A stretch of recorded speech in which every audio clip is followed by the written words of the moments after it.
NFL, there's two types of teams. Ones that are loaded and ones that are in recovery. And the other teams are in recovery.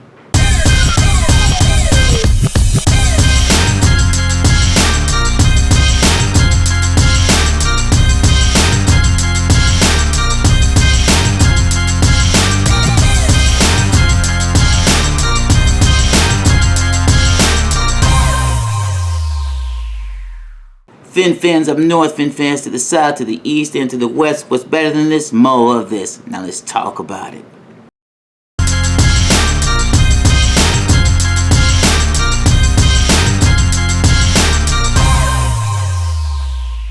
Alright, so look.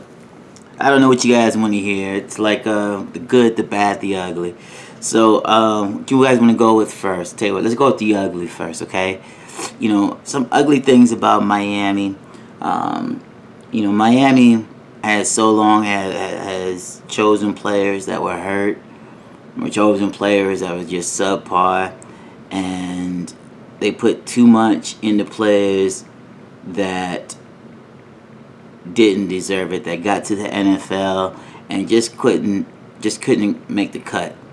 And so much has been, you know, put in the power of like a lot of these coaches with Miami, to where, you know, we'd have coaches that would gut all the good players from the team and just leave us with just a lot of players that weren't as elite as, you know, some of our more skilled players. And those things there have really, you know, set Miami back. And, you know, this year, you know, with Coach Mike McDaniels being being our head coach, you know, it seems like a lot of things are different. You know, Miami hasn't gone out their way to give, you know, Mike McDaniels total coaching power like they've done, you know, to several coaches in the past. And Mike McDaniel, since he's been here, has not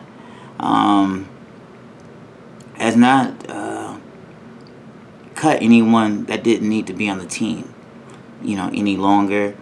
And, you know, one of the other things, though, I will say about, you know, one of the other things Miami did was they kept players too long. Players that they probably should have let go, they kept them way too long.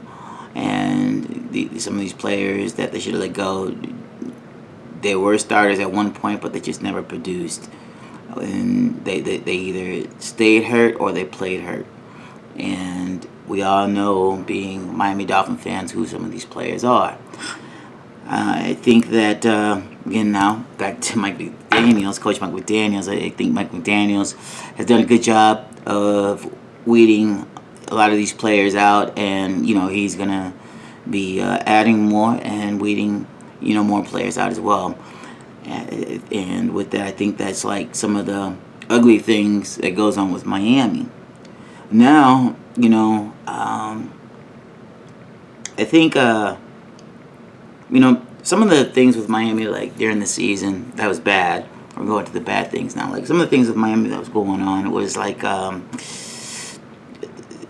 bad offensive line play. And we can look at it as like, okay, so we had, you know, some offensive line coaches, and we had a whole crew of coaches that were like totally new to coaching. I mean, they were in the coaching scene and coaching industry, coaching world, but they were new to like this being their first gig at coaching, and it didn't help us at all. Miami has also a penchant for doing that. Now, it's a good thing because they give coaches a chance to come out and learn while they are on the job and do what they need to do. And they're giving coaches a great start, and kudos for Miami for doing that. And it's a good look. We definitely need that start. But also, too, you know, being in the NFL, and I think that you'd want to have senior coaches in there that really know what to look for and know how to coach and train players that could seemingly be tough to reach and be able to get that last little bit of juice out of them, when we need it, and for every game that these players play for us. I think, with some of the things that was like going on bad with, the Miami Dolphins was like during the games, right? During some of these games that we were like up ahead and we wound up losing and just giving away, there was a whole there was a whole like litany of breakdowns everywhere, not just from the offensive line, which was like maligned with issues from camp out the jump, but from coaching to the play calling to even where the defensive players were lined up at. It was just horrific. And mind you, you take those games that we played that was close. You take those games away and give us the dubs on them. We do make the playoffs. Like the game with the Colts and the game with the Falcons. We could have beat the Jaguars for sure. We could have beat them. I mean, those are some close games that we could have won. And I mean, there were a couple more if I recall too. However, though, it's like, things like that, have to be eliminated. And moving into the 2022 season here, I think that those things will get eliminated, and Miami will go back to being one of the least penalized teams in the NFL, as they were before, and won't have to rely heavily on our defense as we have been doing since. We've been doing it seems like for about like 8 years now. 8 or 9 years. Anyhow, and I'd like to add just one other thing, like with the whole bad thing, is the fact that, we just haven't found a quarterback yet. I mean, Tua's great. He's good. But is he going to be elite? That remains to be seen. We can't go on forever, like, he's going to do this, he's going to do that. But we got to get somebody that's there and that's ready now to make this happen for us. So we'll find out how that's going to work out here in the season. Now, some of the good things I want to talk about is the fact that, our schedule isn't as rough as it was last year. So that's good for us. In the sense that, a lot of the games that we're going to be playing, aren't like right off the rip against, teams that have all made it to the playoffs. Then, we have bulked up on our offensive line. I mean, we got some meat up there. Now, what remains to be seen, though, is if they're going to perform. We just got to wait and see what these guys are going to do when they perform. And we bulked up everywhere. The offensive line, our running back core has gotten stronger and has gotten deeper. Our wide receiver threat is there. Our quarterbacks, have, we got ourselves a solid backup quarterback, an insurance quarterback with Teddy Bridgewater, okay? He's our insurance quarterback, and I trust him, especially over Jacoby Brissett. I would have trusted Senate over Jacoby Brissett. Anyhow, so we got Teddy Bridgewater doing the backup. Now, what's gonna come out to the fold here sooner than later is it gonna be Tua or is it gonna be Skyler? So we're gonna find out, and either way, quarterback is going to be set up for success. I mean, he's going to have a receiving core that's deep and that can fly.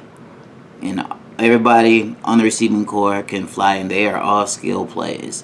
I mean, from Hill, Waddle, Cedric Wilson, even, Craig Kraft, Aslan Kanema. Excuse me for messing up your name. I apologize. From our rookie, from our rookie wide receiver, from Eric, from the undrafted rookies that we got, and from Bolden. It's gonna be a beautiful thing, and we got Gesicki too, and we got Hunter Long, so and Smythe, so it's gonna be interesting to see what's gonna happen. I mean, the quarterback's gonna be set up for that, and so I think Miami going into the 2022 season is in a good position to I think Miami is a good position to come out 13-3. I'm just gonna say it. I think they could win about 13 games, and I think that I think we can also get one from Buffalo too. I don't think it'll be a sweep, but I think we can. I think we'll be able to get one from Buffalo. We'll get it back, and we'll probably beat them soundly. And another great thing about one of the good things, another good thing about when the Miami Dolphins is going into the 22 season is the defense. Miami's defense has officially become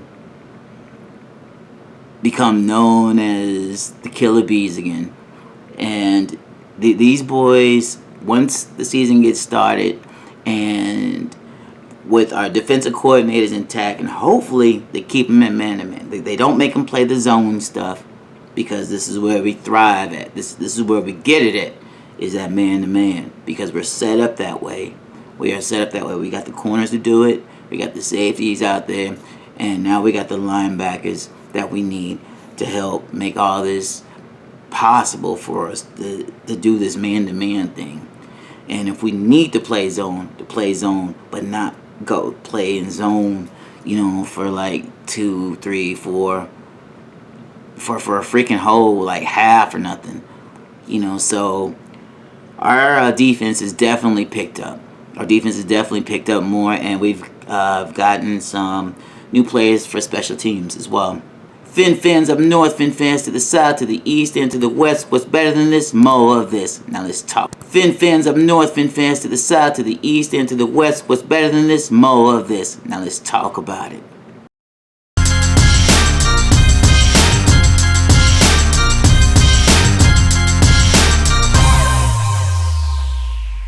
Don't forget to take a look at our gear. Click with the FinFan. You can check out the links below. And also know that your support with this helps our artists, and it also helps what we're doing here with Clicking with the FinFan. And a good thing about it all is you also get free shipping with that. So just take a look at the gear that we got. Grab something for you, your boo, significant other, your kids, whatever. Appreciate it a lot. Thank you.